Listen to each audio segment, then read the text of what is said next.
I mean, it's just, if I pulled up the profile of cheater, con man, clown, and coward, results, your face would be next to it. Now, you sitting up here with your wife standing next to you. She's my 7th wife, Your Honor. Things that's been said in here, all of it's not true. She actually sent between 5 and 7 nude pictures of herself to an ex. I went through her phone and I seen she was talking We weren't with. together. I called this guy off my phone and he didn't want to talk to me at all. And you know what, I'm at a point in the relationship where I'm like, you know what, I really want to know what's going on. So I sent him $100 cash for him to tell me, just tell me what's going on with you and my girlfriend. This case is a full-on disaster from the start. Judge Lake introduces Streeter vs. Hartfield, where Ms. Streeter says Mr. Hartfield tricked her into having his baby while hiding the fact that he was married. He denies being the father and blames other men, but everyone can already tell this is going to be a mess. You claim that during your relationship with the defendant, he convinced you to get pregnant with his child, but what you didn't know is that he was a married man. Yes, Your Honor. You say Mr. Hartfield is only denying the child in order to save his marriage. You say you made a mistake by having an affair, but you know you are not father of Ms. Streeter's child. You claim that Ms. Streeter was openly sleeping with other men besides you. Ms. Streeter says the baby was planned, and they even tracked ovulation to make it happen. Mr. Hartfield says that's a whole lot of lies and acts like he barely knows her. Someone is definitely lying, and it's not looking good for him. We went to hospital and we got the birth control taken out together. She's telling you guys a bunch of lies. A whole lot of lies. That's convincing. That's definitely not the truth. We went in and took a birth control out together. That's definitely not true. We planned this child, and when we even planned the date, you know, I had an app on my phone that tracked my ovulation, and we knew what we was doing when we was having sex. Ms. Streeter finds out he's married the old-fashioned way, Facebook stalking. She sees happy pictures of him and his wife, but he tells her those are old, like that actually means anything. She calls his wife anyway, and now the truth is out. He had ended up telling me a relative's name, and I had went on Facebook and found the relative, then found Mrs. Hartfield's page, and that's when I seen pictures of them. And I didn't even call her right away because he had told me, like, them pictures are old, she's professional, and for her image. Matter of fact, I didn't even call her, I text her and let her know, like, your husband's been treating on you for 8 months, and I'm 5 months pregnant. This never happened, but he just texted me just recently. Ms. Streeter brings receipts, text from Mr. Hartfield saying, "I'm horny, come over." He tries to deny it, then admits it, then says they were playing a game. Judge Lake looks like she needs a vacation after hearing that nonsense. He texted me earlier this week. This is a text that says, no, and then I'm horny, and then come over. And the next line says, I'm serious, I am horny as hell.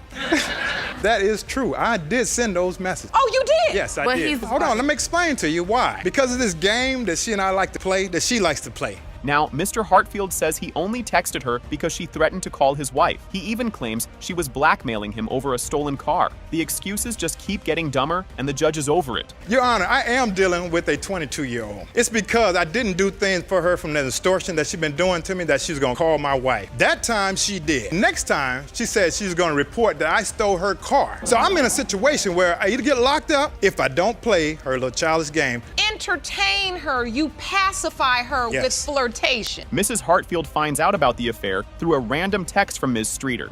She confronts her husband, and he hits her with, "She ain't nobody." She decides right then and there that she's done with this nonsense. The text message that I received from her. You get a text message. I'm in a relationship with your husband and have been for 8 months, and I'm pregnant. And that's it. Bleepity bleep is going on here. And I asked him about it, and he said, oh, she's just some little girl. She ain't nobody. I didn't like texting, so I called her. We had a conversation to which I told her, best of luck. Ms. Streeter says Mr. Hartfield was excited at the hospital and signed the birth certificate. But then, at the last second, he freaked out and had his name removed. The evidence is right there, but he still tries to talk his way out of it. He was there when the baby was born. You know, that's my baby, that's my boy. I never got to see none of my kids. He needs to be in the house with both parents. Were you telling her these things, Mr. Hartfield?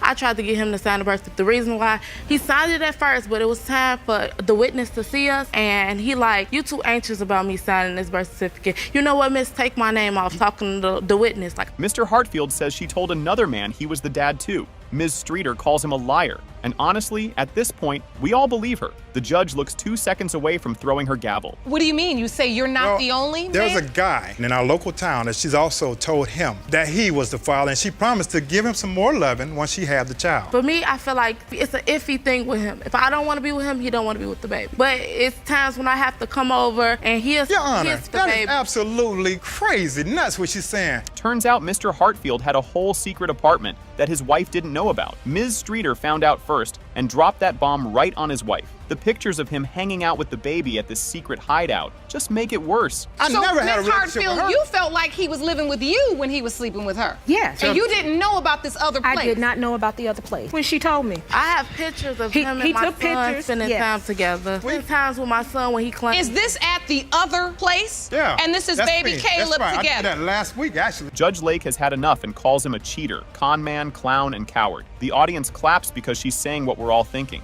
But now, the moment we've all been waiting for, DNA results. I mean, it's just, if I pulled up the profile of cheater, con man, clown, and coward, Results. your face would be next to it. Now, you sitting up here with your wife standing next to you. She's my 7th wife, Your Honor. Things that's been said in here, all of it is not true. The results are in, and guess what? It has been determined by this court. Mr. Hartfield, you are the father.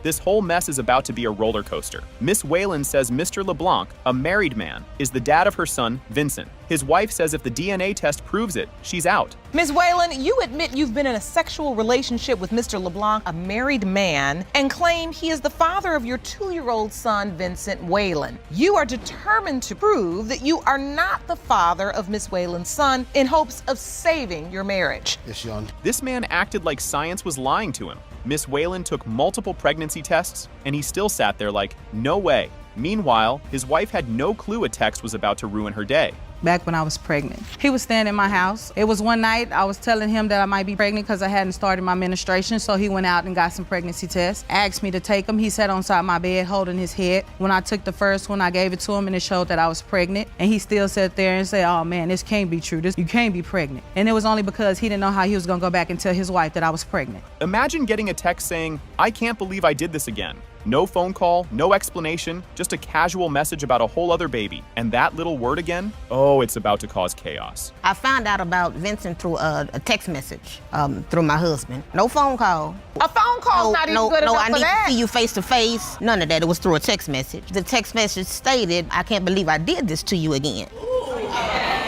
Again. The word I'm hearing is again. Right, again. Turns out Vincent isn't even Mr. LeBlanc's first secret baby. He already has another child, Jaden, from a previous affair. The judge and Mrs. LeBlanc are both officially done with him. Prior to Vincent, there was Jaden. Who's the mother of that child? I am. That's my 3-year-old. Unfortunately, yes, sir. To make the exact same mistake again? And that's, Your Honor, why I didn't want, at that time, when she was telling me about Vincent, her being pregnant with Vincent. The judge shuts everyone down real fast. She says both women are letting this man run back and forth like a lost puppy. And just when you think it can't get worse, he pulls out another excuse. None of you all gonna come out looking any better than the other one. It's a mess. And it's babies coming into the world and a daddy going back and forth between houses. I'm just trying to I'm like watching a tennis match. I got a married man bouncing back and forth between his mistress and his wife. You all letting them, then you all wanna come into court and downgrade one another. Come on, man.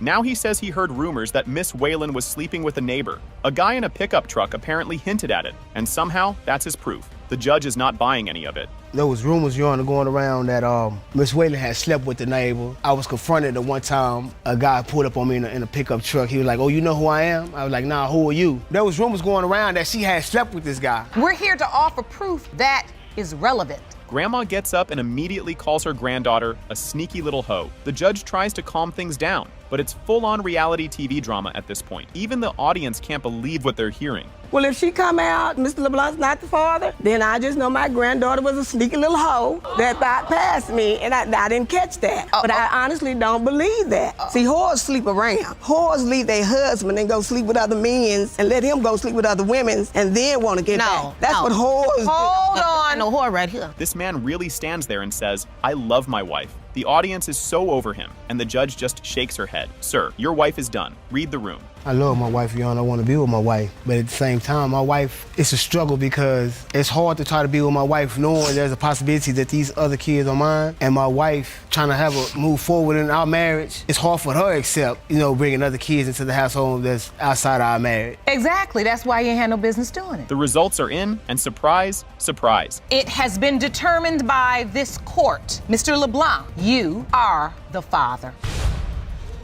This part is wild from the start. Miss Phillips sues Mr. Gibbies for $1,000, claiming he's not helping with their baby. She says he's 100% the dad and wants a test to prove it, but Mr. Gibbies isn't buying it. He says she's been with too many other guys and isn't his problem. You are suing your ex-boyfriend for $1,000 in childcare expenses you claim he has ignored since denying that he is the father of your 2-month-old daughter, Jordan, whom he refuses to meet. Today, you have petitioned the court for a paternity test to prove he is the father and are looking to recover your $1,000 childcare expenses. This breakup sounds straight out of a soap opera. Phillips thought Gibbies was the one, but after some spiritual event, he suddenly said, "I gotta work on myself." Then, in the middle of the night, he drove her to a hotel and left her there. She was confused, like she got kicked off a reality show. But wait, there's a holiday party story coming up that's even crazier. I thought it was gonna be the best situation. I thought that actually the one for me. I think it started for me when, he went to this spiritual convention and he came home that night. He was just like, "You gotta go." Then he goes to a spiritual convention. Yes. And comes home and tells you to get out. Yeah, he told me he had to go because he was working on himself, whatever. So I was like, well, it's late. Things get messy, fast. Gibbies goes to Miami, and while he's gone, he hears Phillips was partying too hard. She denies it at first, but later admits she cheated. Gibbies is crushed but stays in the relationship. But don't blink, because up next, car drama and a shocking confession. 2 days later, I get a call from a mutual friend that says she was involved in an event. I called you and told you. My mutual friend told me first. They left and went to a party where I know what type of girl she is. She's a very promiscuous girl, put it like that herself, because she's seen her. I got right in the car and I seen her. I even said hey to me. In that situation, yes, I was Originally, she told me that was her brother's. This story has more twists than a curly fry. Gibbies' friend admits he hooked up with Phillips and had to hide when Gibbies showed up. She says they weren't together then, but she fires back, finding condom wrappers in his bag after Miami. And next, texts, jail time, and trust issues galore. That's when the black car pulls up. He said, "Yeah, she told me to go ahead and let's get out because it's my boyfriend. He's crazy." I said, "Did the black car look like this one?" And he was like, "Yeah, that was a friend of mine. We weren't even together." And he explained in detail. And I felt bad about it. I told him I felt bad. I should never did that.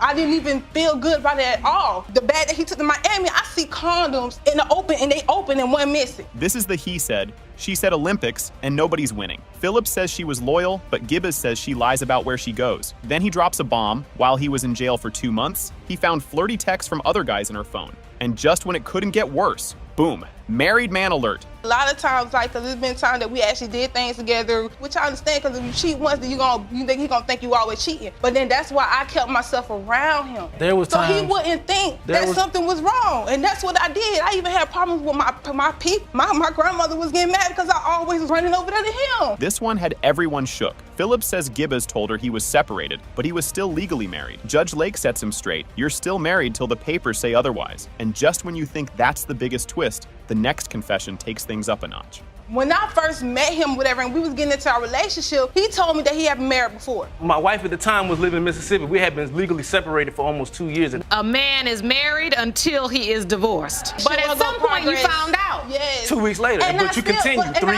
4 years now? I did, because by then I felt like I was stuck. I was young and I felt like I was stuck. This part is sad and confusing. Phillips moved 800 miles away while pregnant, and Gibbies missed everything. Doctor visits, the birth, all of it. He felt left out and doubted the baby was his. Phillips says she just wanted to escape the drama. But now, Gibbies' sister is stepping in with her own take. Who gets pregnant by a man that you claim is pregnant by? You go and take off 800 miles away. You go to Tampa. You down there. You done left me up here high and dry. You're not worried about me. I'm calling. I'm trying to maintain a long distance relationship. I'm not there doing the pregnancy of this child. The labor of this child. But even still, when she came back for her birthday, I took her out. Gibbies' sister Raven comes in with some strong opinions. She says Phillips leaving during pregnancy looks suspicious. If it was really my brother's baby, why ghost the whole family? Plus, she says both of them cheated, so who even knows whose baby it is? And finally, it's DNA test time. The moment of truth is here. First of all, it's just too much between the both of them, back and forth. This has been going on for years. And when my brother first told me that she was pregnant and that she did have a child, I thought it was strange that she left and went to Tampa, keeping it away from him, but you're keeping it away from the rest of his family too. Because if it is his daughter, then she's our family too. You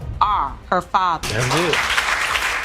This part was wild. A man on his deathbed swearing a kid isn't his? Ms. Richardson asked her husband if he wanted to see the child, and he flat out said no. He kept denying it until his last breath, leaving everyone convinced he wasn't the dad. Your Honor, At my husband's deathbed, I had asked him, did he want to see his child? He said, that's not my child. So he kept telling me all the way until he took his last breath that she was not his child. And you feel like at that point, if he did feel it was a possibility it was his child, he would have told you? Yes, Your Honor. How do you not know a man is married when his whole family does? Ms. Russell says she had no clue until his mom told her after he had already proposed. She swears she was only with him, but things were about to get way messier. I wasn't told about a wife until I was with the mom one day, and I told her that he had asked me to marry him in a text. She said, I don't know how he gonna ask you to marry him when he already married. He told me that they were separated and that he was waiting on her to pay for a divorce because he couldn't do it. Lisa. But that's not what he told me. And my daughter-in-law, and that's that. Imagine grieving your husband and finding out he had a secret kid.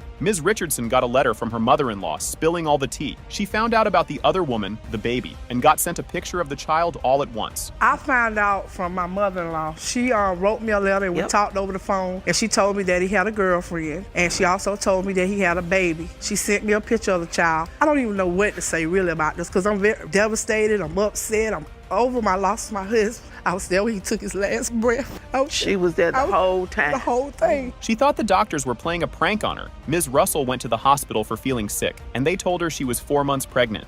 She literally laughed because it was the day before April Fool's, but the joke was on her. I got up to go to the bathroom one day and I could barely move. I called my mom and asked her to take me to the hospital. My aunt ended up taking me. I get to the hospital, they're like, just so we suspect that you pregnant. I start laughing. I thought it was a joke. I'm like, this is the day before April Fool's Day. Why are you playing? I was 4 months and 3 days. I hadn't been with nobody since October. And then after that time, you ended the relationship. I left him June 28th. If you thought he'd be happy, think again. He tried to pay someone to convince her to take an abortion pill. Instead of stepping up, he acted like the baby was a problem to get rid of. Ms. Russell refused and left him while she was 5 months pregnant. Was he accepting the child? Was he saying? No, he told me he didn't want the baby. He tried to pay the neighbor to get me to take some type of pill to get me to have an abortion. So I just decided I wasn't gonna do it, and when I had the money, I was gonna leave. His own niece came in with receipts. He already told her he didn't think the baby was his. While he was away, he admitted he was seeing other women and doubted Eliza was his. And just when you thought this was the proof they needed, another twist came in. He was down south while his wife was away, and the first thing he said was, niece, I don't think that this baby is mine. I even have somebody else who's coming to visit me while I'm here. So she was never in the picture until the fact that she had the child. Never spoke about her until the fact that he said that there was a possible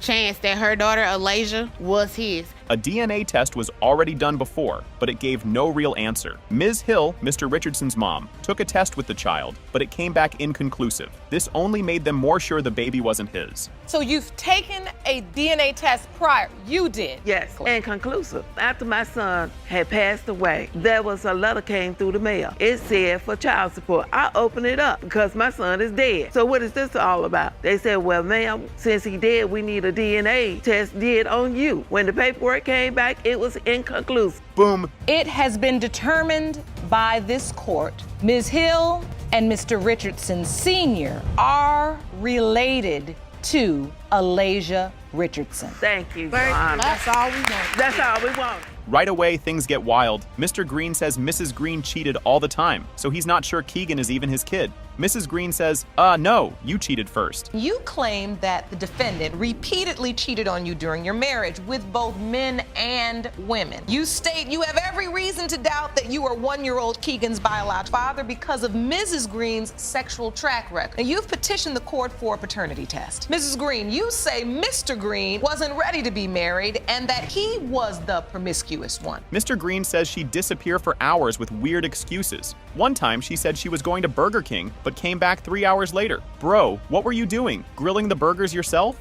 I mean, she used to leave me in the house like for numerous amounts of time. Like she'd tell me she going to the store for like an hour. She'd be gone for like 2 or 3 hours. Like she just been to her girlfriend's house. To her girlfriend's house can mean really her boyfriend's house or both. I don't think Burger King at 10 o'clock at night is crowded until like 1 in the morning. So this is what made me like not want to be with her. And then when I did leave, the first time I did leave, I was going to see my other child. Mr. Green found a random condom wrapper on the floor and freaked out. Mrs. Green says he was in Atlanta probably making another baby. Now they're just yelling, "You cheated! No, you cheated!" I found the condom wrapper on the floor. Like one time I came home out of town or whatever, I came, it was a condom wrapper on the floor. How long were you out of town for? Where were you at when you were out of town? I was in Atlanta. Right, in Atlanta, right. Yeah, I was in Atlanta. With who? With my son, moms. But we wasn't together. So what are you talking about then? But still, you found the condom wrapper on the floor, you smutty. Mrs. Green said she got pregnant right after Mr. Green got back from Atlanta. He's like, how do I know that baby's mine? Their timelines don't match, and the math is not mathing. He comes back and then you're pregnant. You tell him you're pregnant. He was back for like a month before I found out I was pregnant. I had not been with anyone during the time that this child was conceived besides Oh, really? him. Somebody wasn't calling your phone? So you get pregnant through the phone. Anyway, like I said, I hadn't been with anyone during the time that this child was conceived besides him. Mr. Green's friend says people know Mrs. Green's name for the wrong reasons. Judge Lake is like, gossip isn't proof, dude. Basically, his testimony was just one big rumor sandwich. Basically, she turned up. They both turned up. I believe I want you to explain to me in respectful language, if possible, what turned up means. Enlighten me. No holds barred. Everything is a go, basically. Sexually. Everything is a go, yes. Understood. Multiple partners. Vegas in the bedroom. Mrs. Green's friend says Mr. Green left right after the wedding. She says both of them need to stop fighting and be parents. Finally, someone with some sense. Me and Whitney have been friends for a very long time. When, not too long after they got married, probably about 2, 3, maybe 4 days after they got married, she called me crying and she was like, my husband left. This is 4 days after you get married. When you get married so you don't have to chase people. You've been chasing and running from the beginning. Mrs. Green cries and says she loved him, but never felt respected. She's just tired of all the drama. Before she can move on, she needs the truth about Keegan. I've been through so much with him that isn't relevant to this case and relevant to what's going on right now. When I married this man, he had a child on the way. But I loved him and I wanted to be with him. I had to deal with him going back and forth. And he already had a child too. Like I said, I loved him, so I married him regardless. But I never feel like I was truly ever respected as his wife from day one. Judge Lake reads the results. As it relates to 1-year-old Keegan Green, Mr. Green, you are the father. Now turn up to that. Turn up now. Whoa, this one starts off super crazy. Mr. Smith left town because he thought the baby wasn't his. Melody's yelling, he's denying, and now they're in court like it's an episode of a soap opera. Ms. Melody, you and the defendant are separated and living in different states because he says he's not the father of your 9-month-old baby, Savannah. Mr. Smith, you say the plaintiff's continuous lies and infidelities are proof that you are not the father of her daughter and you refuse to move back in. Mr. Smith said the baby was way too dark to be his, like he thinks babies come out with ID photos. Melody said it was bruising from being born early. He still packed his stuff and said, I'm out. No. I moved hundreds of miles away because when my baby was born, she came out 5 shades too dark compared to me. I mean, we're both very... She was 2 months early. No, we're both very white. 2 months early. I wasn't fully dilated when she came out. She was bruised. He hasn't even seen our kids in a month. He's been gone for months. No, he doesn't call, he doesn't help. I'm doing it all by myself. This man found Craigslist messages and went full detective mode. He even called the guy like, you messing with my girl? Melody says, nah, she was just selling cars. Okay, Your Honor, I was going through her phone like normal. I believe normal married couples do. They check up on each other's stuff. I mean, I do. But only because there was a history of infidelity. We're doing a little investigation, going through her phone. Looking, and I see that she's talking to some guy. So what do? I pick up my cell phone, I call him, and I say, hey, who is this? That's when he tells me, oh, I had an ad on Craigslist looking for a girlfriend. Melody admits she planned drinks with the Craigslist dude, but says it didn't happen. The judge side-eyed her hard. Mr. Smith looked like he just won a game show. We were supposed to go out for drinks. We were supposed to meet up. We never actually did. That's why we're here. You don't come all the way to paternity court to come up in here and tell a lie, because at the end of the day, the DNA is going to show whether you're lying or not. It's an opportunity to just get it out. Tell it like it is. Mr. Smith showed baby pics like it was a school project. He said the baby didn't look like him and brought up Melody's past boyfriends. Judge Lake was trying hard not to roll her eyes. Well, she has a history of dating African-American men, Hispanic men, and that's really why when my baby was born, I thought that she's not mine. I mean, you can see here in the pictures, Your Honor, that I... You feel like the coloring in her forehead indicates that she's African-American, or do you feel like her skin tone, you feel like is a dark tone? Her overall skin tone Her skin tone. This guy paid $100 to Melody's ex for old nudes, and the ex just sent the same ones Melody already sent. He paid for a rerun. She actually sent between 5 and 7 nude pictures of herself to an ex. I went through her phone and I seen she was talking We weren't to him. together. I called this guy off my phone and he didn't want to talk to me at all. And you know what, I'm at a point in the relationship where I'm like, you know what, I really want to know what's going on. So I sent him $100 cash for him to tell me, just tell me what's going on with you and my girlfriend. Mr. Smith says Melody's ex came to town right when the baby was made. He thinks that proves it all. Melody's like, I didn't even see him. And I just recently found out that right around the time that she sent those pictures to him was when he actually came into town, right around the time she got pregnant. I haven't seen him in over 2 years. Are there any other instances that make you doubt? No, he's just very jealous. He comes up with stuff. I applied for jobs on Craigslist. I went and applied for a job for cleaning. Smith skipped the baby's birth because he had doubts. Melody was heartbroken, raising babies while he vanished. The court looked ready to explode. Because there's so much infidelity on her part that, I mean, I'm still young. I've been courting her and the kids for years now. No. And for her to just disrespect me like that, go off cheating. I've never everybody cheated that on she him. wants to. He's the only one who's ever cheated in our relationship. I've been faithful. Yeah, I talked to somebody. Now we're not together. Now I'm raising my kids on my own. We're married. We're supposed to be together. Mr. Smith, you are Savannah's father. No. She got me. You know, you don't have to worry about that. If I'm a man, I'm gonna step up and do what I gotta do. My job is to protect you and to love you, to show you how a man's supposed to treat you, you know.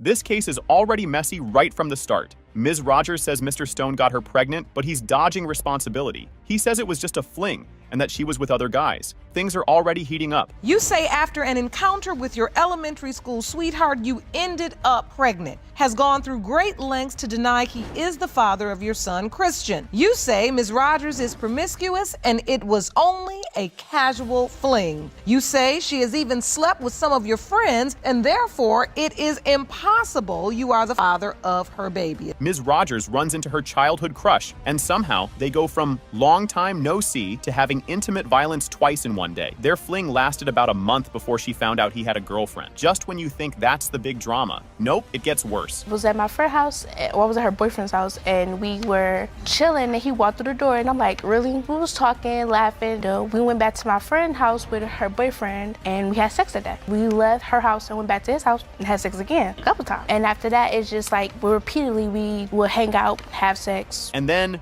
boom, Mr. Stone drops a bomb. Their unprotected night together was during a threesome. The judge mishears and thinks he said freezer, making things even funnier. The audience is already losing it, and we're only getting started. Did you have unprotected sex One time, with Your Ms. Honor. Stone? It was not one time. And that was in the threesome. It was not. It was in not the one time. where? And the threesome between me, her, and... We had a threesome. The night I found out that he had a girlfriend, we had a threesome. Jerome, at first I thought he said in the freezer. Ms. Rogers finds out she's pregnant while getting a birth control shot. Talk about bad timing. She's scared because she's 18 with twins and just got into college. Mr. Stone, however, swears she never even told him. I went to the doctor to get my birth control shot because I know I'm having sex, so I'm like, I need to go because I don't want to have no more kids. Anymore? I have twins. 18 years old with 3 children? Yes. I didn't want no more kids because I had just got accepted to college. Things was looking up, so I was like, I wanted to like put the cap on before anything happened, not knowing that I was already pregnant. So it was like, I was scared. Ms. Rogers says Mr. Stone was right there for the ultrasound and even roasted the baby's big head. Mr. Stone says he never saw it and only got a picture through a text. Someone here is clearly lying and the audience knows it. Yeah, I wasn't driving. I was in the passenger seat. My friend came to me. We were chilling, talking, and then he said he had to go pick them up and drop them off. He saw the ultrasound pictures when I came out the hospital. He looked at them. He held them in his hand and looked at them. No, I did not. Picture of my ultrasound. It said, you're having a boy. I didn't find out I was pregnant until I was 4 months pregnant. I give him that. I'm in the car with my friend. They had been over my house. They was like, I said, can you take me to my ultrasound? She said, okay. Now we've reached the math part of the drama. Ms. Rogers says the doctor confirmed the baby was conceived in November, which lines up with their fling. Mr. Stone, though, is looking at the timeline like it's an impossible puzzle. The lady said that I got pregnant during the beginning of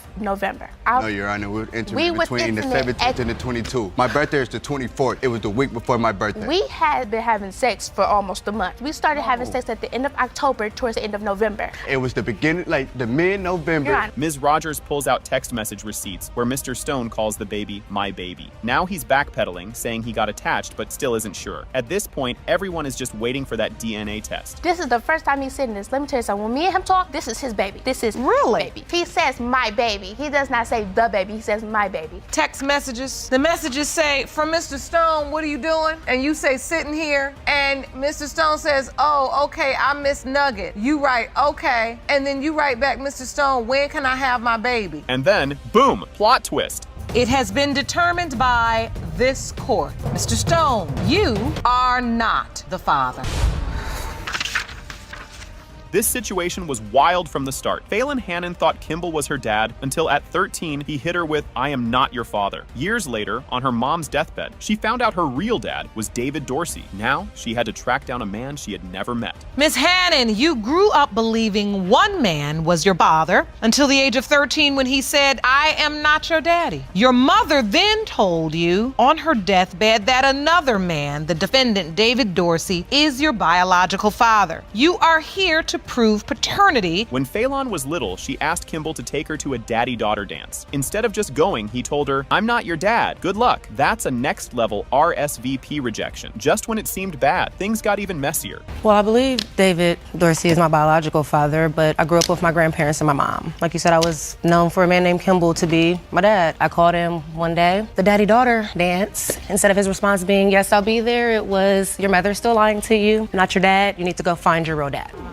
How cruel. Before passing, Phelan's mom finally admitted she had guessed wrong. David Dorsey was her actual dad. So now, on top of grieving, Phelan had to track down a stranger and hope he didn't reject her too. Buckle up, this ride was far from over. My mom, we would have our heart to heart because she was sick my whole entire life. You know, she would be talking about Kimball, she would talk about David. On her deathbed, she told me, I thought I'd pick the right one for you, but David's your father. So just before your mother passed, she says to you, I thought I picked the right one for you, but David Dorsey is really your biological father. Yes, ma'am. Wow. Denial. Imagine telling someone, hey, you might be my dad, and they reply, I don't even know your mom. David stood there, denying everything, while the audience gasped like they were watching a soap opera, but the receipts were coming. You don't believe you're her biological father? No, Your Honor. Why? Because I don't remember her mother at all.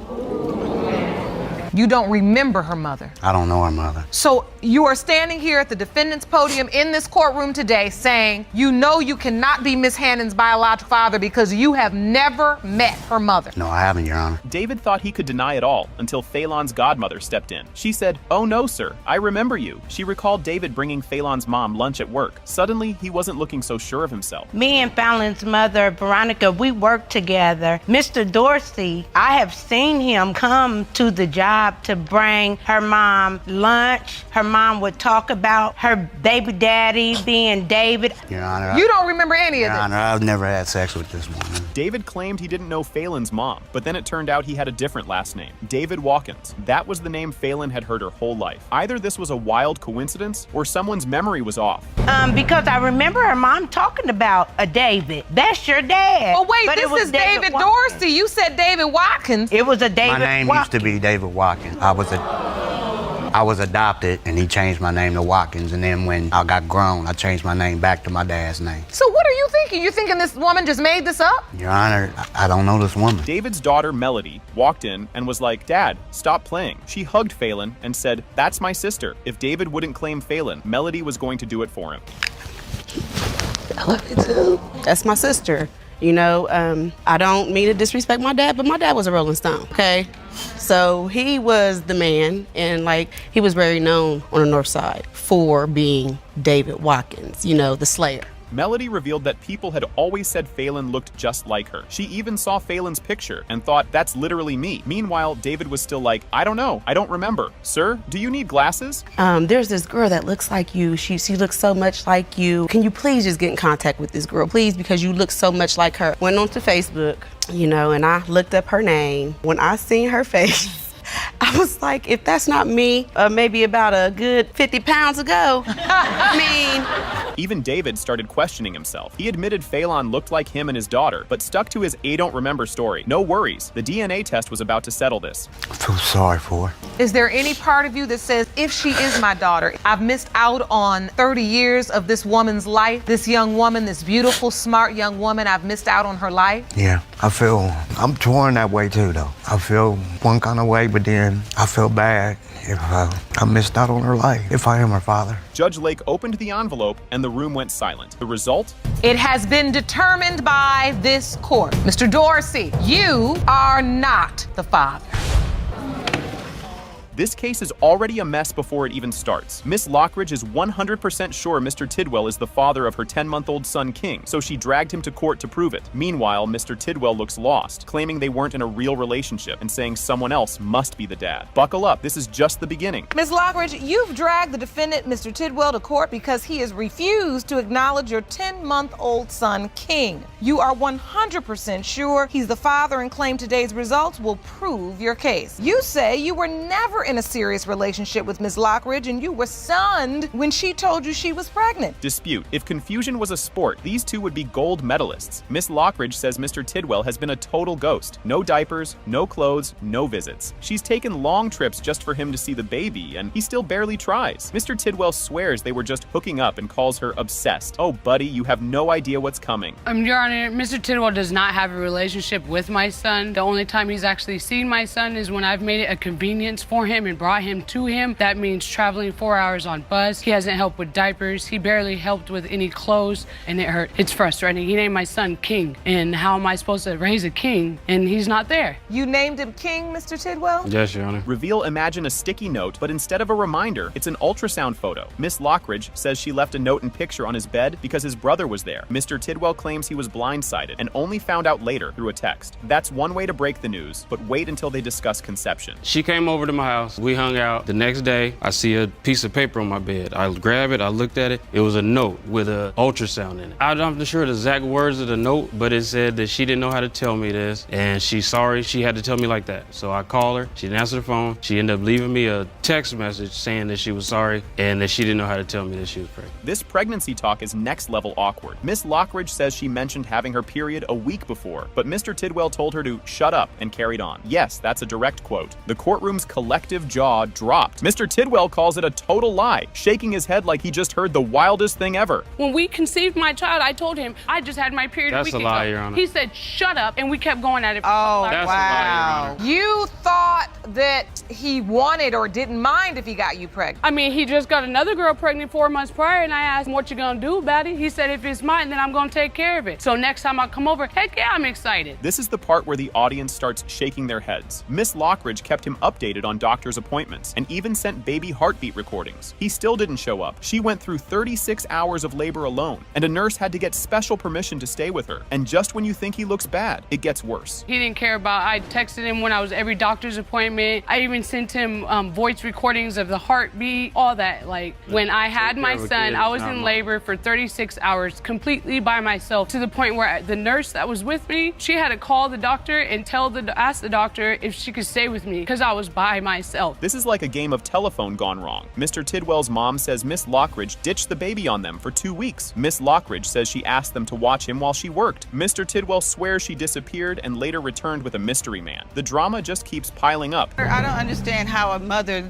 could actually leave her child with that she doesn't really even know very well for 2 weeks. It wasn't and 2 get weeks. on the It was plane Thursday to and go Tuesday to Nevada saying she had a modeling job, just all of a sudden just jumps up and leaves this baby with us. We took care of the baby at that time. I call her, I'm like, when are you coming back? Like, I have stuff to do too. I have, you know what I mean? All of a sudden, boom, she was there. This debate is like an episode of CSI Baby Edition. Miss Lockridge presents baby photos as evidence, swearing King looks exactly like Mr. Tidwell's family. She even calls him an Ethiopian baby. Mr. Tidwell's mom isn't convinced, but all this arguing won't matter once the DNA results come in. So here's the first picture. That is my son, King. And here's the second picture. That is Mr. Tidwell. The thing that catches me up is he looks like his side of the family. He looks like an Ethiopian baby. Really? Yes, he does to me. That's King. And the next photo is Mr. Tidwell as a baby. Look at the ear marks, the ear tags. There's nobody else. Do you see a resemblance? No. If you placed a bet, you might want a refund. It has been determined by this court. Mr. Tidwell, you are not his father. This episode is wild from the start, and the drama is real. Miss Salvo is sure Mr. Gonzalez is the dad and says she was only with him, but he's like, nah, she was with my best friend too. Now they can't even agree on how many times they hooked up. She says once while drunk, but he says at least 6 times while engaged. Oh, and he got caught naked in her mom's kitchen, and she just said, wow. You've only started kissing. We started touching on each other. We went to the room. I was thirsty. Did you use protection? No, ma'am. I went to get something to drink in the kitchen. I was naked. Her mom saw me. Her mom was like, wow. Mom didn't get mad at me or nothing. She admits she had a boyfriend at the time and thought he was the dad. But when she saw Amaya, she thought, nope, this baby looks Hispanic. But let's be real, a dimple isn't a paternity test, and she's about to take the mic. When that baby was born, diapers, baby carrier, everything. What? A crate, a crib. A crib. Her fiance, Miss Millender, says she's Amaya's real parent. She says, I feel like the daddy, but I don't even got the equipment. Now, it's time for the big reveal. This was one of the saddest things ever. Mrs. Watts tells the court how both of her sons were ambushed and eliminated. Just when you think things can't get worse, there's a whole other problem. Mrs. Watts, you are here on behalf of your deceased son, Alex, who was tragically murdered just a few months ago. I'm very sorry for your loss. You stand here on his behalf because you doubt he fathered the defendant's 20-month-old son, Caden, and you have asked for a DNA test to determine the truth. Losing her sons was bad enough. Now she has to wonder if Caden is really her grandson. She explains that Alex never fully claimed the baby, which makes her suspicious. Now she needs a DNA test to get the truth. I was told that my son Alex had been taken to the hospital in critical condition. When I got to the hospital to see Alex, he had passed. He had died on arrival. My heart, this has been very difficult for me. I am so very sorry. Where you have now had to live with a doubt as to whether or not this beautiful little boy, Caden, is in fact your grandchild. Yes. Ms. Cheryl is 100% sure Alex is the dad. She even shows a cute video of Alex and Caden together. But then the court digs into her past statements and things start looking sketchy. The relationship was like a father and son bond relationship. They were like 2 peas in a pod. Alex loved Caden to death. Yeah, because like you don't hear what I'm saying? You mad at me now? You want to annoy me? I don't care. Mrs. Watts brings out a text where Ms. Cheryl admits she wasn't sure who the dad was. The courtroom reacts like they just saw a plot twist in a movie. And trust me, it only gets messier from here. Alex is, and she said that she didn't know she needed a DNA test.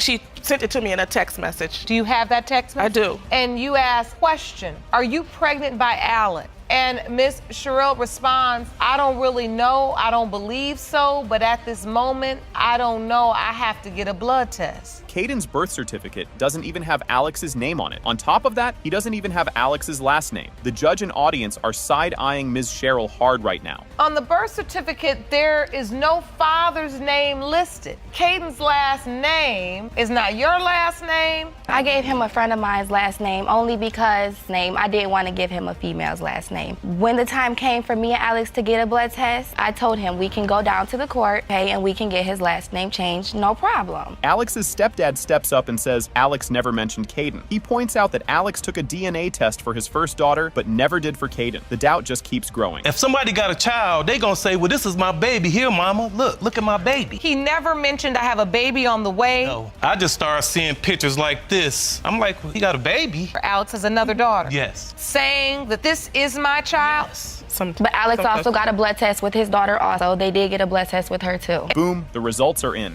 It has been determined by this court. The percentage of relatedness between Ms. Lita Watts and Caden is 0.006%. You are not related. This case was wild from the start. Mr. Jenkins says he found his long-lost daughter, but Ms. Bond is like, who is this man? The whole courtroom is already confused, and it only gets crazier. Mr. Jenkins, you reached out to the court to open a case. You believe that you have a long-lost daughter and hope to one day find her to prove you are her father. So we've located the woman you believe is your daughter, and she's here in court today. Imagine some random guy showing up saying he's your dad. Yep, that's Ms. Bond's life today. She shows her birth certificate like a receipt. proving his name isn't on there. Jenkins, however, isn't backing down that easily. So this is your birth certificate? Yes. Under father's legal name, nothing is recorded. Yes, Your Honor. But you were raised by a man that you believe, you were told was your biological father. Yes, he died in a car accident in 1999 with my mother, and I believe that that was my father. So, Ms. Bond, ultimately, you come to court today completely in the dark. Yes. Jenkins pulls out an old ultrasound pic like it's a VIP pass to fatherhood land. He says he went to doctor visits and saved the photo for 24 years. Ms. Bond looks at him like he just tried to sell her a time machine. It's an ultrasound picture that I used to go to the hospital with her. You did. So when you found out she was pregnant, I was excited. I said, I got my first child. I got a girl. So this is an ultrasound picture of Ms. Bond. Yes. That you've saved all these years. Over 24 years, I've been saving that picture right there. Ms. Bond shares that she's been struggling and feels completely alone. Her story is heartbreaking, and the whole room gets quiet. Jenkins sees her pain, but she still isn't sure about him. I felt alone. You know, I didn't have anyone to talk to. I didn't have anyone. I lost my mother and my father, and I didn't have anybody. I'm still struggling. I'm homeless. I'm trying to get my children, and I have no one on my side, and I just feel so alone. I feel like a part of me is really missing. How many children do you have? I have 2 sons. There, Jenkins goes full movie dad mode and swears he's here now. He promises to love and support her, but she's still like, we'll see. The courtroom feels like a dramatic soap opera at this point. Excuse me, Your Honor, she got me. You know, you don't have to worry about that. If I'm a man, I'm gonna step up and do what I gotta do. My job is to protect you and to love you, to show you how a man's supposed to treat you, you know. I missed that growing up. I didn't have a father figure to tell me, you know, right from wrong. Today, I made a lot of wrong decisions because I didn't have anyone there. Jenkins says he's been searching everywhere. Social media, phone numbers, knocking on doors. Ms. Bond is like, sir, how did you have my number and still not find me? Honestly, she's got a good point. I used to go over one of your family members' house. I used to come over there every Christmas. I used to go there. Kept me out on the porch. Played crazy on me. Played like she didn't know who I was. I knocked on doors. I'd like to submit one more thing to the court. I have a Facebook page. If you went for social media, you could have found me. I did everything I could do. I've been looking for you over 24 years. That's one of your numbers that I have. Jenkins says he lost touch again after her mom died, and the search restarted. Ms. Bond basically tells him, that's sad and all, but you could have tried harder. She's not wrong, and the tension is real. I talked to her on the phone, and she said, in the next week or so, I'll let you see Andrea. I said, how she's doing? She's doing pretty good. A week later, I called her back at that number. Heard some bad news that she was in a bad car accident. Here we go again. Now it's starting all over again. She got killed in the car accident. You could have came to the funeral. Still don't feel like you're my father. I'm sorry. Judge Lake explains that since Jenkins isn't on the birth certificate, he had no legal rights to see her. So even if he wanted to, he couldn't just pop up like, surprise, I'm your dad. Now, it's time for the DNA test. When you submitted your birth certificate to the court and under father, there was no name listed, because he was not listed, he doesn't have any rights to see you or to stake any claim to visit you, anything. The room holds its breath as Judge Lake opens the envelope. It has been determined by this court, Mr. Jenkins, you are her father. Have you started that relationship? No. Well, why? He's married, for number one. Your Honor, Brooklyn got my last name. I'm sitting up here trying to figure out what's she all over the place. Back. She a whole wife.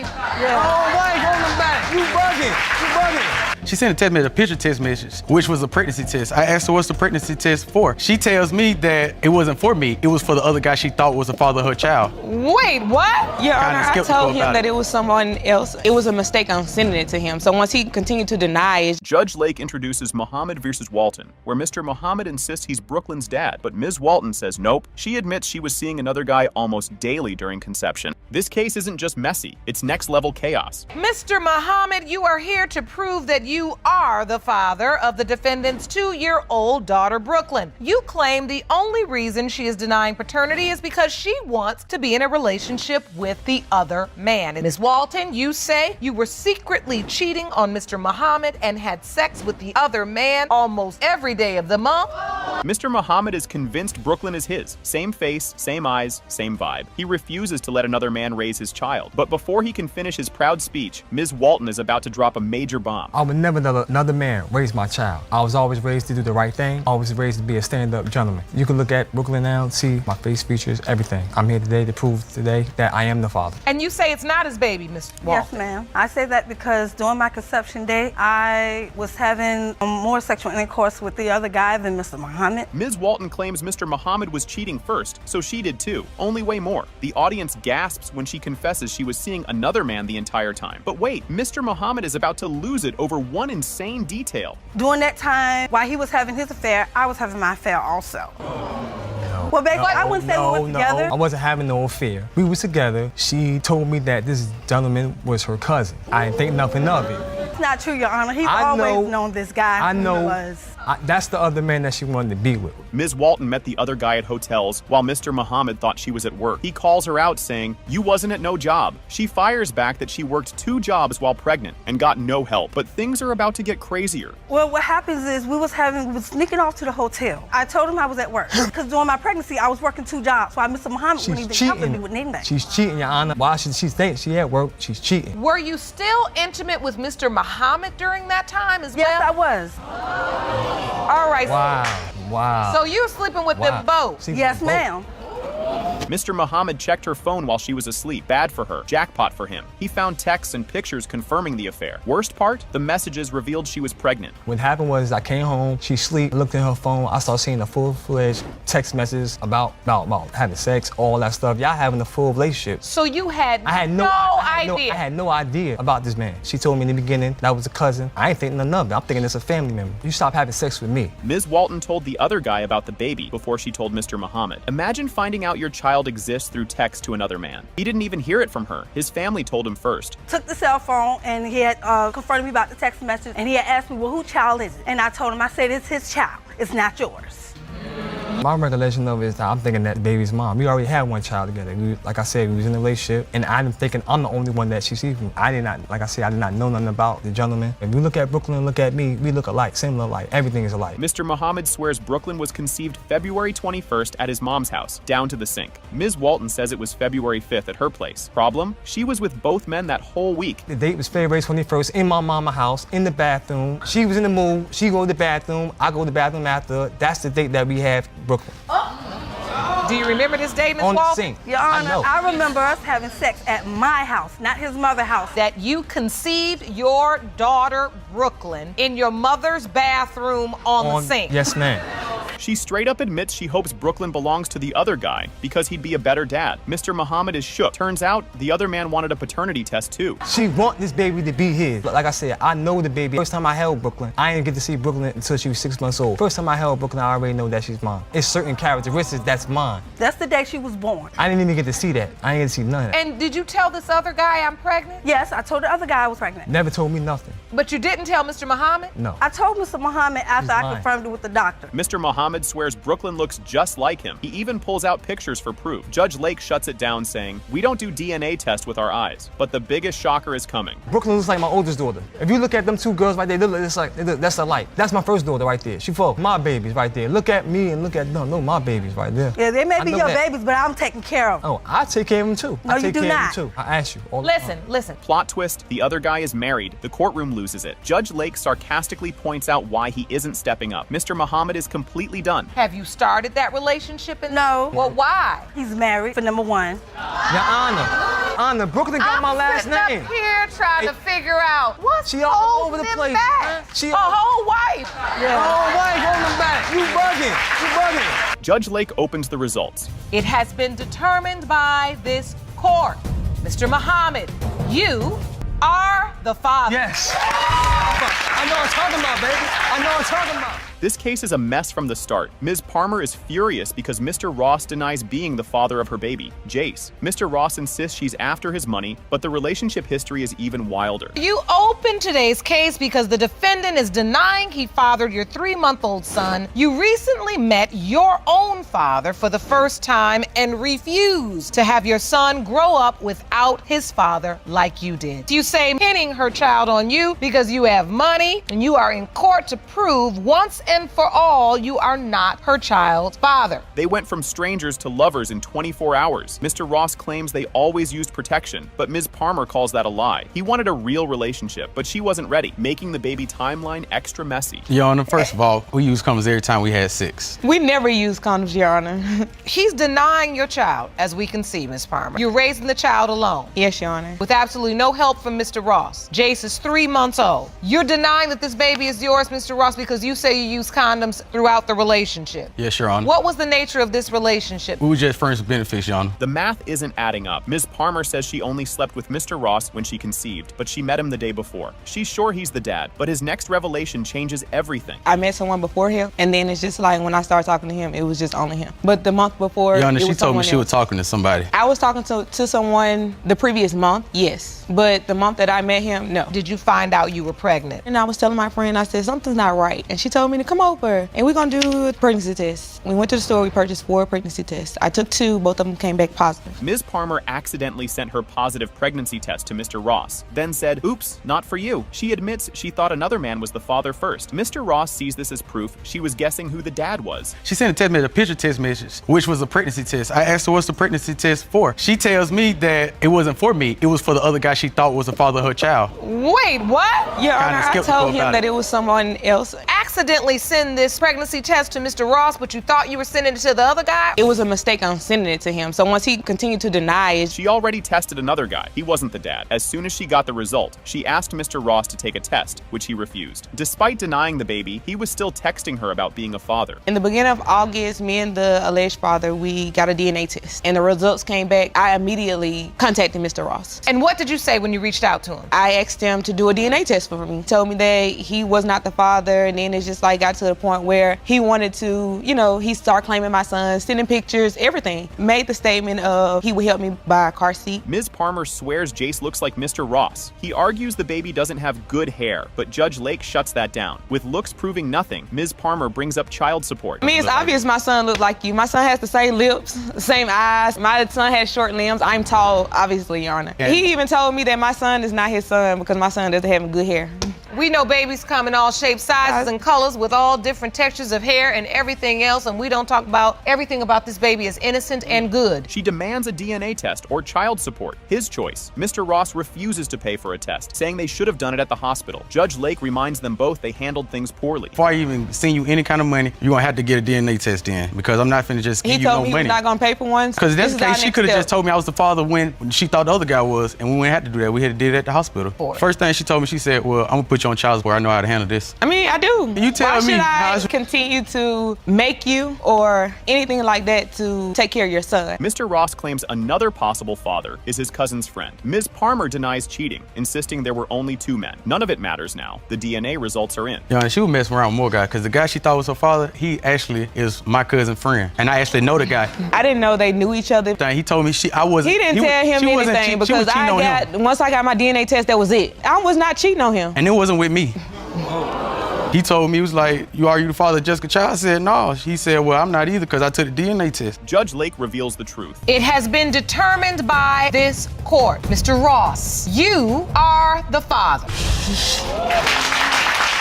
Mr. Fisher had no idea he was signing up for an emotional roller coaster. He unknowingly signed Sophia's birth certificate, thinking all was good. A month later, bam, Ms. Doyle admits she cheated, leaving him heartbroken, but still deeply loving Sophia. Mr. Fisher, you claim you made the biggest mistake of your life by signing the birth certificate for 2-month-old Sophia. You say your fiance dropped a bomb on you just 1 month ago and admitted you may not be her father. Yes, Your Honor. Just when you think it can't get worse, Ms. Doyle explains, she confesses but hopes Mr. Fisher is still the dad. She praises him for being the perfect boyfriend, but their relationship is hanging by a thread. Ms. Doyle? I think that he is the father. I know 100%. I mean, he was there through the whole pregnancy. He does everything for me. He works. He supports our family. He runs my baths. He cooks my food.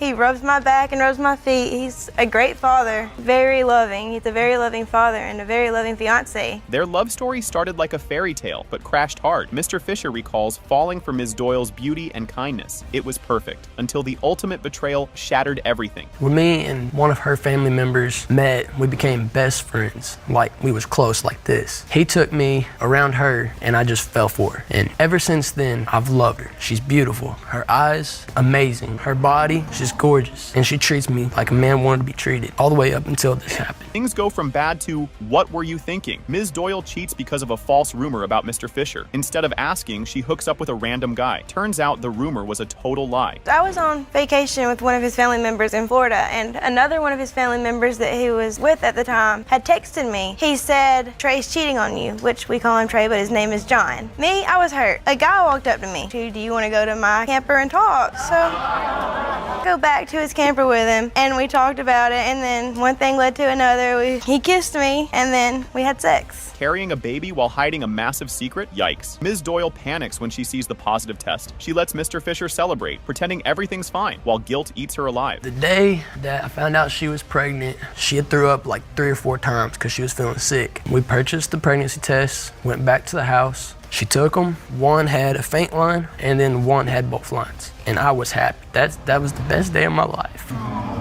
Mr. Fisher, clueless, decides to propose. Ms. Doyle's inner voice screams, "Tell him!" But she says nothing. She smiles, takes the ring, and the secret stays buried. I told her, I went to work that day, and I was thinking about proposing to her because I love her. She's my world. I got home that day. I had the ring in my pocket. I told her how I felt. I said, I love you. You're my world. You're everything I've ever wanted. I want to take this family to a whole nother level. Will you marry me? And she said yes. The best day turns messy. Mr. Fisher cheers Ms. Doyle on, signs the birth certificate, and beams with pride. Meanwhile, she's silently panicking, knowing the truth will come out soon. When she was giving birth, I held her hand. I felt like I was the dad, which at the time, I kept telling her, push, push. I want to see my baby. And afterwards, I signed the birth certificate and everything because I thought it was my baby. We stayed there for 3 days. Those 3 days were the most important, amazing, wonderful thing that I have ever felt in my life. Reality hits when Ms. Doyle admits the timeline doesn't add up. A court calendar proves the baby might not be his. Mr. Fisher stares at it in disbelief, and then he does the unexpected. Sophia was born on January 15th. You took vacation April 21st to May 1st, and that's the window of time in which you cheated. Yes, Your Honor. When you calculate it, the window of conception would be between April 19th to April 26th for a child born on January 15th. Yes, Your Honor. Instead of walking away, Mr. Fisher says, I love you and Sophia, no matter what. Ms. Doyle breaks down, knowing she doesn't deserve his kindness. Then, the DNA results arrive. I'm sorry that it happened, and if she's yours, then I hope that... Let me tell you this. You ain't got to be guilty about it no more. I know about it, and I know you're sorry. Just don't hold it on me no more. That's my baby no matter what, and you're my wife. I love you. It has been determined by this court. Mr. Fisher, you are the father. Oh boy, this one is a hot mess. Judge Lake introduces Lima V.D. Scott and Anderson. Ms. Lima claims Mr. Anderson is the father, but he, a married man, says nope. His whole marriage is on the edge, and that thread is snapping fast. Ms. Lima, you admit to making a huge mistake and hope it doesn't affect your baby Christina. You had an affair with Mr. Anderson, who is married, and believe he's your daughter's father. Yes, Your Honor. Mr. Anderson, you say your whole life is on the line, and your marriage, and you're hoping you're not the father today. Yes, Your Honor. Ms. Lima met Mr. Anderson on Facebook, chatted for a year, then, boom, dinner and hotel. Just like that, things happened. The audience gasps, but oh, this is only the beginning of the chaos. Your Honor, it all started from a Facebook message when Mr. Anderson was messaging me on Facebook. So we started being friends online for about a year and a half. Then out of the blue one day, he called me and said, let's go out for dinner. So I was like, hey, well, I'm not doing anything, so why not? We went out to dinner and we got a hotel room that night. We had sex. Your Honor. Ms. Anderson finds out when she messages Ms. Lima. She asks who she is, and Ms. Lima confidently responds, "I'm his girlfriend." Then Ms. Anderson drops the bomb. "I'm his wife of 10 years. The audience losing it. A few minutes later, his Miss Anderson, she inboxed me and say, like, "Who are you?" So, said, "I'm his girlfriend of a year, so who are you?" "I'm his wife of 10 years, Really? Yes. No, I did not know he married. He did not show any signs of marriage or anything. Was this true? I'm just sorry, Your Honor. I just want to say I'm sorry to my wife and my family and my kids. Mr. Anderson gives the worst excuse ever. He cheated because of an argument. Brother, instead of apologizing, he picked cheating? This man needs serious decision-making skills. Me and my wife, we had a bad, argument. I decided to go out and take Miss Lima out one night. And me and her went out to, the hotel. I brought her roses and, we had sex that night. Is Miss Lima's assertion that this went on, she told your wife she was your girlfriend for a year? Well, that's not one night. Mr. Anderson swears it was one night, but Ms. Lima laughs. She says it was every weekend for 2 years. Then she describes his house. Ms. Anderson's face, pure rage. You say this only happened this one night. It was a one-night stand. You never saw her again. How often would you see Mr. Anderson? We've seen each other for 2 years, every weekend, Saturdays and Sundays. Was it strange to you that you only saw him on Saturdays and Sundays, or you thought he was working during the week? Not really, because I went to his house numerous times. Excuse me. You went to his house numerous times? Yes. Just when you think it can't get worse, boom. Ms. Lima says she was with another guy too. No protection. Now we've got another possible baby daddy. The courtroom, a soap opera set. I went to Mr. Anderson at first. I went to his family at first. I couldn't contact him, so I went to his family and I got rejected by them. So I was like, well, that really hurted me. So I was just like, well, let me move. So you did sleep with another man during the window of conception during that time? Correct. And you were sleeping with both men without protection? Well, I got in touch with him later. We met up and we had sex again when I was around 4 months pregnant. Ms. Anderson listens to all of this and looks done. She reminds everyone, 5 kids, 5, and now she's dealing with this mess? I'd be packing my bags immediately. Once we messaged each other, I asked her for her phone number because I want to talk on the phone. And when she was telling me the things that she was telling me, my whole world it caved in. Like, are you serious? This because is my you all have husband. built a lot together. A business. We've been through a lot, Your Honor. And just the children? 5. Now, meet contestant number 2, Mr. Scott. He met Ms. Lima at a gas station, of course, and thought she was his girlfriend. Then he found out about Mr. Anderson. He looks like he wants to disappear. During the time she was in a sexual relationship with Mr. Anderson, so you could possibly be this child's father. Well, the situation was when I first met Mrs. Lima, we met at a gas station. Come February, I took her flowers to a job site, took her out to eat on Valentine's Day, and then in March we had a sexual intercourse. Mr. Scott wasn't sure if the baby was his. He thought she looked like him, but didn't want to get attached. At this point, everyone's just waiting for that DNA test. Have you met the baby? Yes, Your Honor. You have? Do you come visit her regularly? No. Why? Because I have doubt in my mind that she may or may not be mine, Your Honor. Look at her. Do you see a resemblance? Yes, I do. Ms. Lima, when you look at your child, do you feel like she looks like one man or the other? Mr. Anderson has a child that she looks exactly like, the way her eyes You know what his is. kids look like? Yes. It gets worse. Ms. Lima met Mr. Anderson's kids. He brought them along to meet her. Ms. Anderson looks like she's about to throw a chair. And honestly, who could blame her? He bring the kids around me, when we meet up and when he give me money, he'll bring the kids. Give her money? Are you serious? That is not. That's how you feel? He bring the kids with them? Yes. I'm not sure who they thought I was. That's how you feel? Who is she? They auntie? That's not. What are your hopes today, Ms. Lima? Do you want this to be your child father? Yes. Or do you want this to be your child? No, you don't. Father. He's more. You want the baby dad to be the baby dad, and it's not him. Judge Lake opens the envelope. BAM. Is the father of 1-year-old Christina. Mr. Scott, you are not her father. You just stay right here.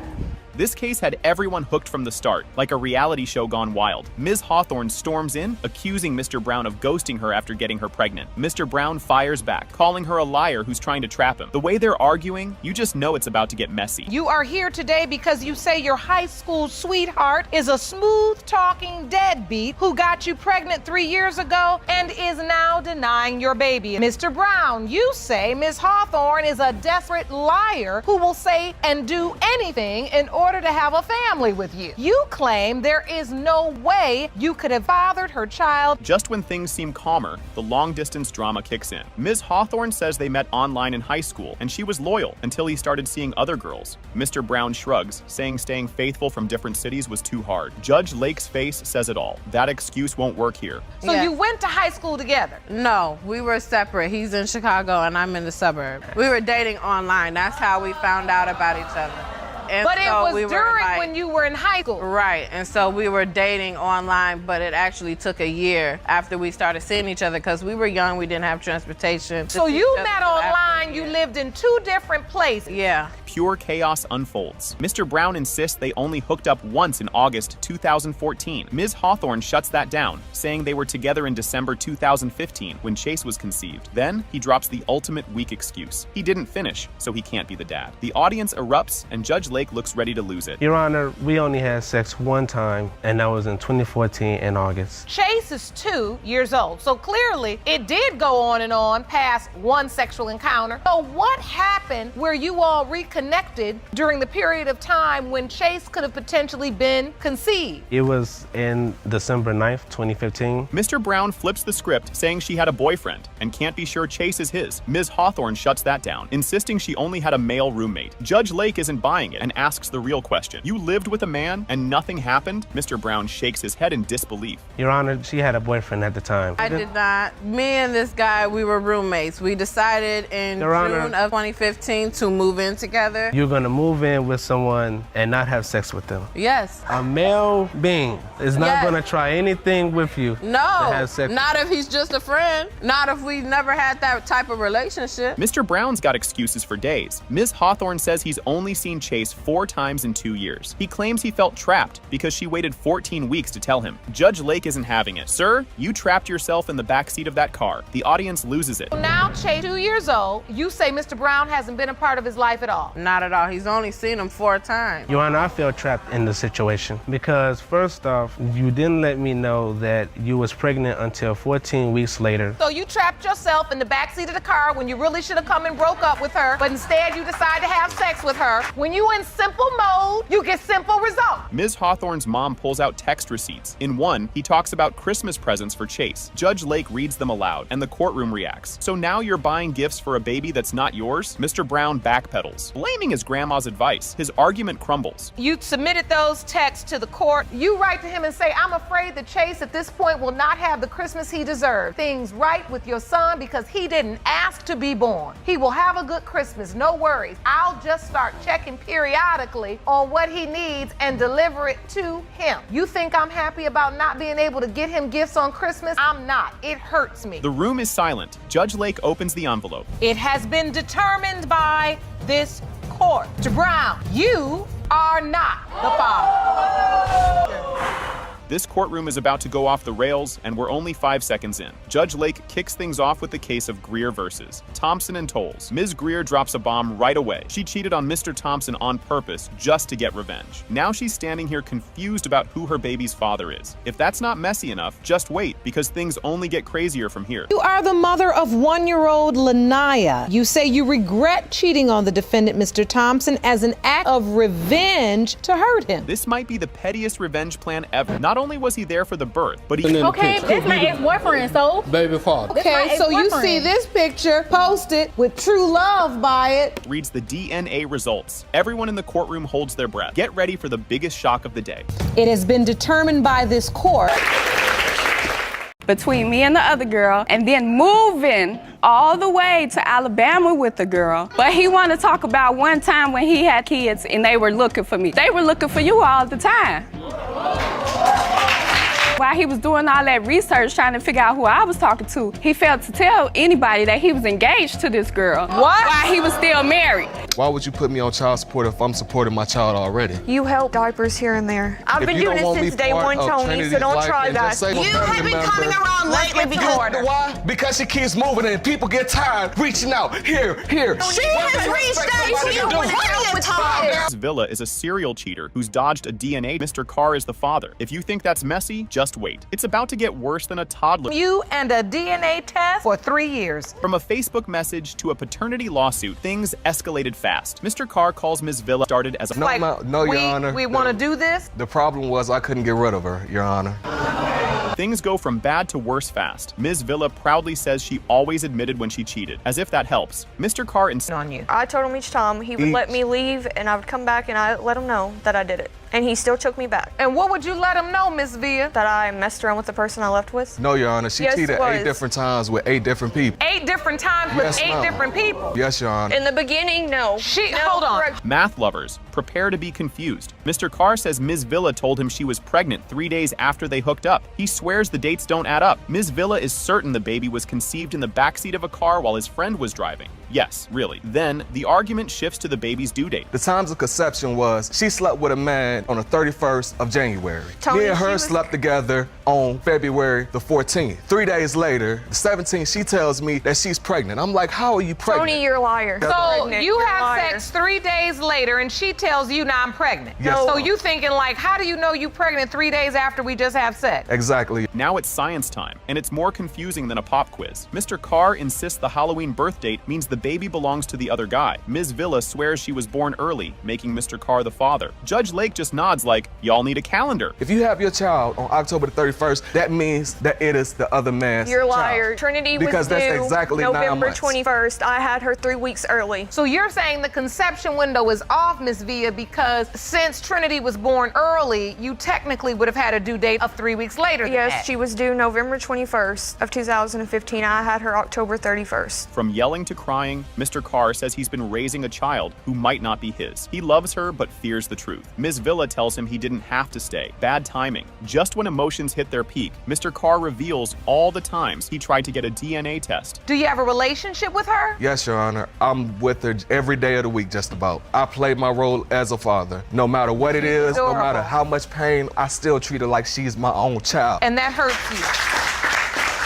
Because I didn't deserve that. I didn't deserve to go through what I went through. But you kept taking me back. Ms. Villa dodging a DNA test could be an Olympic sport. Mr. Carr shows proof of her moving cities every time he tried. She claims she moved for the baby, which makes no sense. Then, her best friend jumps in and spills the real tea. So you say she's been running away from a DNA test. I was in Alabama. She was in Tampa, Florida. I tried to hook the cases together. As soon as she received the letter, she moves from Tampa, Florida to Muscle Shoals, Alabama. That's when we stayed together for the little bit that we did. From Decatur, Alabama, she moves from Decatur to Chicago, Illinois. And boom, everything falls apart. Ms. Villa's best friend admits she had a one-night stand during conception time. The courtroom gasps. Judge Lake gives her the "you did not just lie" look. Ms. Villa scrambles for an excuse. But now everyone just wants those DNA results. A couple of times she's complained to me that he has not been wanting it. Why would you put me on child support if I'm supporting my child already? You help diapers here and there. I've been doing it since day one, Tony, so don't try that. You have been coming around lately before. Why? Because she keeps moving and people get tired reaching out. Here. She has reached out to you plenty of times. You could hear a pin drop.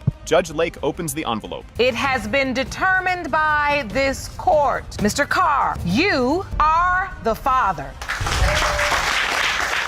This case was wild before it even began. Mr. Thompson walked in, hoping to save his 11-year marriage, but things already looked bad. Doubting if newborn Micah was his, he wanted a DNA test, while Mrs. Pate Thompson prayed he was the father, because otherwise things would get messy. Mr. Thompson, you are in court today in hopes of saving your 11-year marriage. Your wife has a newborn, 4-month-old Micah Pate Thompson, who you hope is your baby, but say your doubts are overwhelming. Yes, Your Honor. Their marriage was beyond rocky. More like a crumbling sandcastle. They hadn't shared a room in months, and Mr. Thompson complained about her not cooking, cleaning, or working. Despite the chaos, he still wanted to be Micah's dad, but the doubt was eating him alive. The current status of our relationship is it's rocky. We don't sleep in the same bedroom. We haven't slept in the same bedroom in years. We haven't had sex probably in about 7-8 months. She don't like to cook, she don't like to clean, she don't like to work. It's a lot going on, other than Micah. So every marriage is not perfect, but it's a lot going on. Their love story and marriage. It started like a rom-com, but turned into a reality TV disaster. They met in college, and after an unexpected pregnancy, his mom suggested they marry. Their chaotic wedding involved nachos, drinks, and a quick counseling session. It wasn't happily ever after, but definitely what just happened. We met in college. We had a class together, and he sat behind me, cracking jokes, trying to copy off my test. Next thing you know, we were talking and we were together in a relationship. You couldn't see him without seeing me. Mr. Thompson, you met and you were very happy together. Yes, ma'am. You decided to get married. She ended up eventually moving in with me and my family. First signs of infidelity, if red flags were alarms, theirs would be deafening.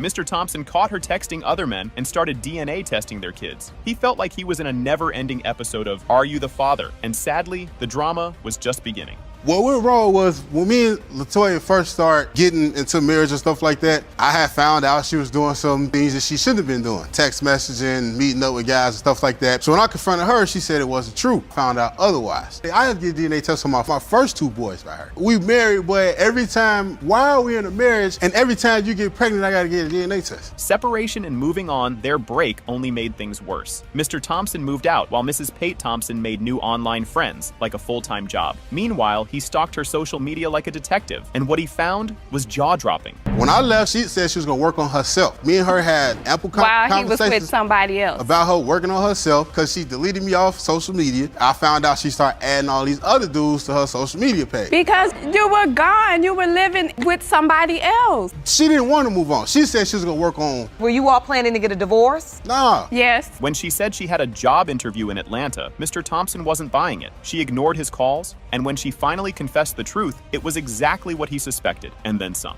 So she goes to Atlanta. Me and my other 2 boys, we went out, dinner, movie, we out hanging out. She called me, I missed the call. Called her back, she didn't answer, I'm texting her. She was texting, but she not calling. She said she in a job interview. It don't make no sense. Why are you texting me in a job interview, but you can't pick your phone up? She was like, well, we went out, and my friend took my phone, and she said, we out, so you don't need to be on the phone. I'm like, man, you married, you got kids, and what woman gonna tell you some trash like that? A second trip to Atlanta and more doubts. The second trip had him in full investigator mode. He checked phone records and found a mystery Atlanta number. Turns out it was a guy. Her explanation, as believable as a cat denying it knocked over a cup. Go back to Atlanta the second time. So I was like, okay, once again, I know what you're going to do. So I was like, let me go ahead and let you go so I can compile me a little bit of evidence. In the email, there's nothing in there. One Atlanta phone number that keep popping up. And I researched the phone number and it's coming back to a gentleman. So when she finally called me, so what you out there doing? I was like, so I'm looking at the phone bill and this one Atlanta number keep popping up and it's from a male. She was like, one of my friends. Yeah, it's a male. Plot twist. He wasn't so innocent either. Mrs. Pate Thompson revealed he was engaged to another woman. He tried to deny it, then straight up admitted it. If bad decisions were a sport, they'd both win gold. Between me and the other girl, and then moving all the way to Alabama with the girl. But he wanted to talk about one time when he had kids and they were looking for me. They were looking for you all the time. While he was doing all that research trying to figure out who I was talking to, he failed to tell anybody that he was engaged to this girl. What? While he was still married. Turns out, Mrs. Pate Thompson first told another guy he was Micah's dad. Mr. Thompson remembered sleeping with her once during that time, but was too drunk to be sure. The question remained, was Micah really his? The point when you found out you were pregnant with Micah. The first person I told was the other guy. The timeline and the way, the conception and everything, I was thinking it was the other guy because I wasn't with Marcus at the time. We had sex one time in that time frame. I don't know if it was before the first time she went to Atlanta or when she came back, but she said it was another time. I don't know. I was drunk anyway, so I don't know which time it was. Despite everything, Mr. Thompson tried to be there for Micah. He missed the birth due to work, but later stepped up as a father. However, he never signed the birth certificate. His doubts were too strong. It was a struggle for me to even get her to let me come to a doctor's appointment. And she was just like, I didn't think you want to go because of the situation. At the end of the day, I'm a man before anything, and if I'm going to be that boy's father, I don't want to miss out on nothing. I missed the birth of the baby because I was out of town for work. You know, I went straight to the hospital. I was watching the baby, you know, doing all types of, the only thing I didn't do was sign the birth certificate. The results were in, and the courtroom held its breath. It has been determined by this court, Mr. Thompson, you are not the father. Okay, so this one was wild right from the start. The case of Lyde versus Ellis is introduced. And right away, we find out Danielle Lyde has believed for 26 years that Mr. Ellis is her dad. But Mr. Ellis? Nope, he says that's impossible. Claims her mom was out partying and cheating. The way this man is so confident, oh, he's in for a big surprise. Ms. Lyde, you say that for 26 years you have known only one man, the defendant, Mr. Ellis, to be your biological father. And you're devastated that he is claiming you're not his. You say that Ms. Lyde's mother was unfaithful during your 7-year relationship and that you are certain you are not Ms. Lyde's biological father. Oh man, this part was straight up heartbreaking. Danielle Lyde talks about how rough her childhood was. No dad, bouncing between foster homes, no male role model at all. She says it was tough, and honestly, you could feel the hurt in her voice. But before you can even start to feel too bad, Mr. Ellis comes in with some next-level nonsense. I didn't really have a relationship with Mr. Ellis. Growing up, it was just me and my mom. I've been in and out of group homes, foster homes, no male role model in my life. It's been hard. I had a long, hard life growing up. When you hear her talk about her life without you. Now, this was the moment where everyone watching just collectively sighed. Mr. Ellis says he doesn't believe Danielle is his daughter because she's too light-skinned for him to be the dad. He also says her mom was disappearing for weeks at a time, so obviously she must have been with other men. Oh, buddy, the logic here is as thin as a single piece of toilet paper. I'm not her father. I mean, her mother, she disappears weeks at a time, out there partying. Look bright as she is. I mean, I ain't no doctor or nothing, but I'm pretty sure two people this color ain't gonna make no baby this bright-skinned. I mean, she was practically white. I don't feel like that's correct because my son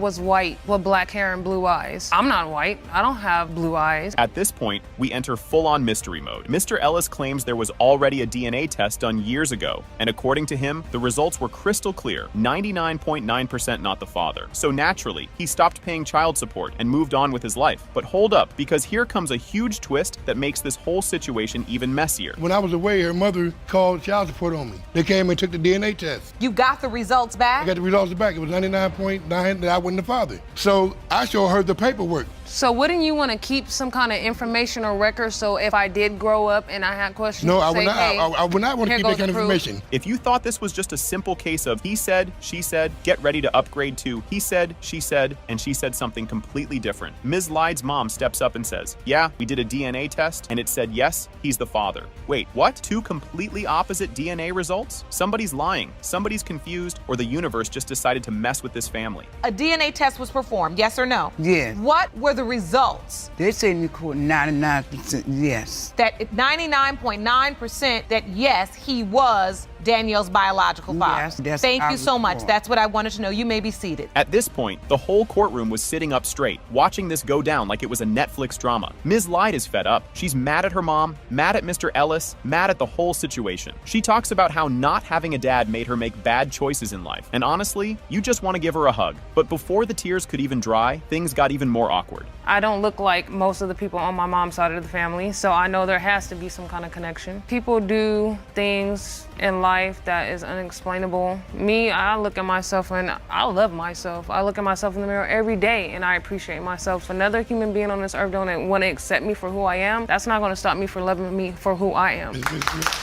You ever hear someone talk about their life and just think, dang, this person has been through it? That's what this moment was. Danielle explains how not having a father made her struggle with self-worth and relationships. She says she never had that dad to guide her and help her know what a good man looks like. And if you thought the drama was over, nope. Now enters Grandma Ellis with some things to say. I feel like if I had a male role model, you know, I wouldn't have to go out there and experience things I experienced looking for love in a man. Like, I should have had that firm man connection bond to where I know what to look in a man. Being with your dad, father-daughter dances, you know, just having that role model I can call on when I'm going through something, or just an extra shoulder and support to cry on. This was the part where you just wanted to yell, oh, come on now. Mr. Ellis's mom, aka Grandma Ellis, takes the stand and says she never believed Danielle was her granddaughter. Why? Because when she saw baby Danielle, she was too big and looked 4 months old at just 1 month. Oh, and also, some neighbor told her something about Danielle having a brother. Yeah, because obviously neighbors are the most reliable DNA testers, right? When I first saw the baby at a month old, she looked 4 months old. And from what I had heard from my son, her father's a great big man. What I heard from my neighbor, she has a little brother that she and the little brother were like twins, and the grandmother, Miss Lyde Seniors, brought the baby over in the house behind mine every day for a week. Just when you thought things couldn't get pettier, this happens. Danielle brings up a moment from when she was 10, saying she ran into Grandma Ellis on a trolley and introduced herself. And what did Grandma say? Get out of my face or I'll smack you. Oh, the audience gasps. But Grandma swears she never said that. It was a real somebody's lying. But who moment? I was 10. I want to introduce myself like, you know, I'm Mr. Ellis's daughter. On my face or I will smack you. What? She's lying. This little girl slid up, teenager. She said, Hi. I said, hello. Do you know me? I said, no. Should I? I'm your granddaughter. I said, no, you're not. I said, I know who her daddy is, and you're not going to put that on my son. And they're both lying. At this point, even Judge Lake was like, all right, what the heck is going on here? She lays it out. Danielle has been told her whole life that Mr. Ellis is her dad, but he says he has proof that he isn't. Yet nobody has actually seen this proof. It's like a detective movie, but with way more yelling and family drama. And finally, we're about to get some real answers. Her point is she's been told her whole life you are her biological father. You say you had proof that she was not. End of the day, Mr. Ellis, you're saying that she's 99.9% not your biological daughter. And Ms. Lyde, you're saying he's 99.9% your father. And that's where the mystery is. Because I'm 99.99% lost and confused. A lawyer steps in to try and explain how something this messy even happens. Turns out, child support cases can be super confusing, and sometimes the system straight up messes up, like, oops, we told you to pay for a kid that's not yours. Our bad. The expert basically says, yeah, it's possible that a mistake was made here. Oh, and speaking of mistakes, we're about to find out if Mr. Ellis made a big one. As a family attorney for the last 17 years, stranger things have happened in family court. Child support is not for the mother to waive. So even if Mrs. Lyde's mom said, you know, we're on good terms, I'll waive it. You can't do that because the Department of Child Support Services is there and they're involved. And they're gonna enforce the order if, in fact, the father is the father and there's enough income to enforce this order. You could feel the tension through the screen at this moment. Judge Lake pulls out the envelope. Everyone holds their breath. And then, boom, the DNA test says, it has been determined by this court. Mr. Ellis, you are the father. Whoa! I knew it! Yes! Boom! Ha! Buckle up, folks. This case is about to take us on a wild ride. The judge announces Luttrell vs. Leaks, and Ms. Luttrell is here to find out who her real dad is. She hopes DNA will confirm it, but something tells me it won't be that easy. Ms. Luttrell, you filed your case because you say after a lifetime of confusion of not knowing who your biological father is and receiving no help from your mother, you are now hopeful because you believe you have finally found your dad. Imagine meeting your dad for the first time. Crazy, right? Ms. Luttrell confirms she's never met Mr. Leaks. The judge asks if she's ready, and she nervously says yes. You can almost hear the dramatic music. Yes, I believe that I found him because I did a DNA test through Ancestry.com. And you have never met him? No, I've never met him in person, face to face. Are you ready to see him for the first time? Yes, I'm really excited. I really would like to see him. Jerome, will you please escort Mr. Leaks into the courtroom? Ms. Luttrell's mom gave her 3 different stories. First, dad left for cigarettes and never returned.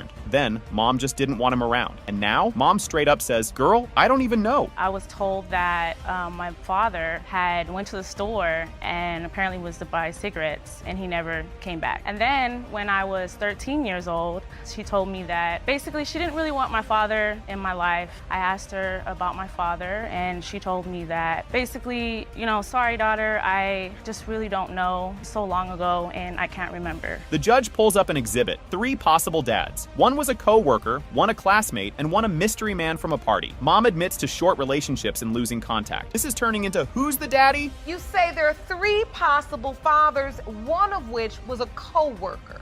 Yes, we dated, we got familiar with each other, and then it ended up in intimacy. Did you ever tell that person you were pregnant? I didn't know how to contact them, and I had moved as well. You also say that there was a classmate. Mom kind of remembers an African-American man at a party, but she isn't sure if it was Mr. Leaks. Basically, she's saying, I might have been there, he might have been there, who knows? Sherlock Holmes would need more clues. What happened with Mr. Leaks? It was a party that had occurred in my neighborhood, and I got to know somebody, I don't know if it's him, but somebody that could be her father at that party. Do you know this man? I don't know him. When she brought him up, I just said, well, he looks familiar. Modern technology saves the day. Ms. Luttrell finds a match on Ancestry.com, messages a cousin, and discovers Lee Leaks. She then Facebook stalks him and thinks she looks like his daughter. But is it real or just wishful thinking? And so how did you connect with him through his family? Through Ancestry.com, directly messaged a family member who was my cousin, who was my cousin. And then his wife actually was the one who made his profile. So I was talking directly mostly with his wife. And then I also talked to him as well. They came to the conclusion that possibly Lee Leaks could be my father in the family. Ah! Mom's vague description doesn't help much. She did say he was younger, and Mr. Leaks was 19 while she was 35. Mom admits she was at a party with a younger guy, but that's still a whole lot of maybe. Well, my mom, like I said, the 3 stories that I gave you was talk to her about like the age range as well. Like at the time he would have been, I think, 19 and she was 35. She said it is possible because she remembers going to the party, like she had stated, and he was younger. Oh, she remembered sleeping with a young guy at this party. Yes. Most confident denial ever. The judge asks if he remembers the party, and he flat out says no. No hesitation, just a firm, I would have remembered that. The audience laughs. Same, dude. Do you remember this party and this one-night stand? No, I'm just looking at it right now thinking, okay, it's nice to meet you, but no, I was not at that party. Were you ever at a party having sex with an older woman? No. You know, if I'm having a child or anything like that, if I even know there's a chance I'll have a child, I'm sticking around. I'm not going anywhere. Mr. Leaks pulls out a picture of his mom, and whoa, they do look alike. Even the judge pauses. If he's not the dad, then why does she look like his mom's twin? Miss Luttrell submitted a younger photo of herself. Does that look more familiar to you? So you don't remember her from a party? You don't remember her? No, I will say this, if I can just share this with you. Yes. And what is this evidence, sir? This is a picture of her right next to my mom. They're side by side on here. And they look so much alike. She's related to us somehow, some way. Plot twist. At the time of conception, they lived just 14 minutes apart. They could have crossed paths, but Mr. Leaks is sticking to his story. He was not at that party. The truth is you all didn't live too far away from one another at that time. You were in Sacramento, Mr. Leaks, and Ms. Luttrell, you were as well about 14 minutes away from one another. So, I mean, it wouldn't be inconceivable to think you could have been at the same party. If I was partying that good, that must have been a good party. And I mean... When she asked his family, they said, yeah, Lee was wild back then. Not exactly a strong denial. She's desperate for a DNA test. Will science prove what she feels in her heart? Begging you, I'm pleading for this DNA test because we have a really strong connection as well over the phone. I've felt like his daughter just talking with him, and as well as the other similarities with me being a musician. He told me that his mother was a singer. So I really, truly believe that this is a big possibility that he's my father. Drum roll, please. It has been determined by this court. Mr. Leaks, you are not the father. Oh boy, this case is messy from the start. Judge Lake introduces Jones vs. Hernandez / Trevino, where 2 women claim Mr. Trevino is their baby daddy, but he's outside dodging drama like it's a reality show. When he walks in, you just know it's about to get wild. He's just standing there like, I just want the truth. But Miss Jones is not having it. Buckle up, it's gonna be a long ride. He's denied her back and forth. He says, I'm not the father. You have not been there. My family and I have done a lot. Keyword, your family. Now it gets weird. Mr. Trevino pulls out a doctor's timeline like he's solving a crime. He claims he doesn't remember being with Miss Jones then, and she claps back, of course you don't. The way he's stumbling. She might be right, but she's about to take it up a notch. Now you claim you went to a doctor's appointment at some point in June, around the 18th. Yes. And you're thinking back to that week in March, the estimated dates of conception. I don't remember being intimate with her around that time. Judge Lake tries to bring in some feelings, reminding Miss Jones she once loved Mr. Trevino. She admits it, but quickly adds, he was also a hot mess. The emotions are flying. Because he's the charmer. I was always intimate when he wanted. Now you don't remember. The spiteful lie boom. Miss Jones admits she once told Mr. Trevino Miss Jones used to party and date married men. She's like, I was single and living my best life. They're throwing accusations like it's a roast battle. But hold up, there's another woman about to join the fight. Now Trevino questions if Hernandez's baby is his. His reason? She got dressed up every time he left for work. Oh, and the baby has a hairy back, but he claims he isn't hairy. Hernandez is like, dude, I'm Mexican. We're just hairy. This logic is next level ridiculous. Judge Lake has had it. She tells Miss Jones she can't complain when she once told Trevino he wasn't the dad. Then she tells Trevino to quit playing detective. The courtroom is holding its breath. Time for the big moment. Now, when you get so angry at a man, I'm gonna hurt you the way you hurt me, and I'm gonna tell you that this child isn't yours, because he then starts to act like child isn't his. You're right.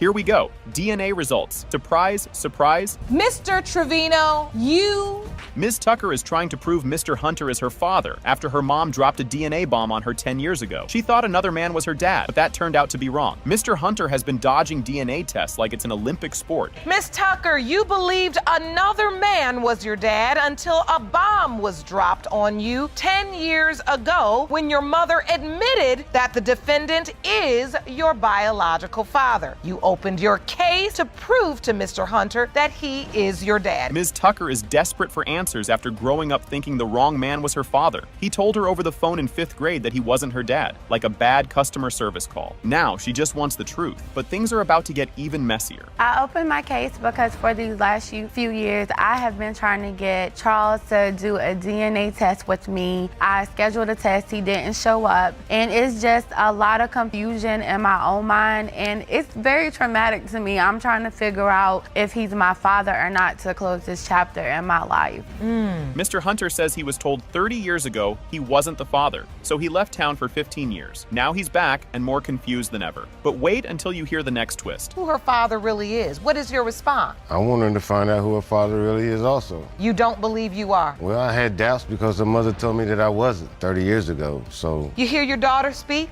Yes, Your Honor. Express her pain?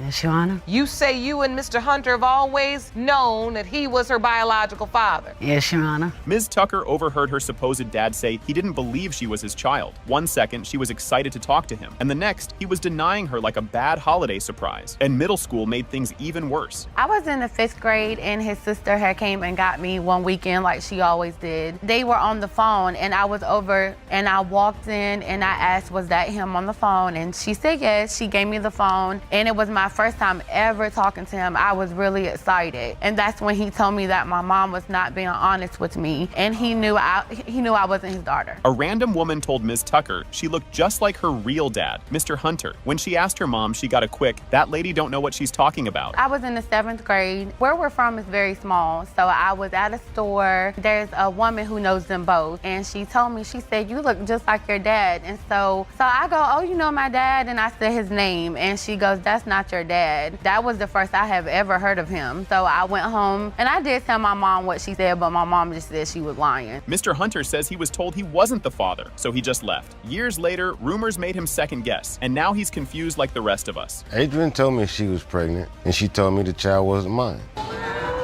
She told me she was pregnant. She said the baby wasn't mine. I left and I got my life together. And I stayed gone for 15, 16 years. I came back to North Carolina hearing rumors that she was mine. So what am I supposed to do when someone tells me I'm not the father? I move on with my life. Middle school drama at its peak. Ms. Tucker got called out of class to meet a man claiming to be her father. Spoiler, it was Mr. Hunter, and she shut him down real quick. I was in middle school. The young woman that is like his daughter, I guess he was there to pick her up. This was the first day I ever saw him. And he told me who he was. He was my dad. That's what he said. So what? That's what he told me that day. Said the other man was my dad. And just so happened, my mom still said no. And then we see him. I guess he had just moved back to town. Ms. Tucker's aunt spilled the tea in the car, revealing her mom wasn't telling the truth. Her mom sat there looking guilty while everything unraveled. I was 23 and we were in the car with my aunt and I just was talking about some things that I wanted to do, and my aunt made the comment to my mom that she had not been truthful to me about who my dad was and she needed to tell me the truth.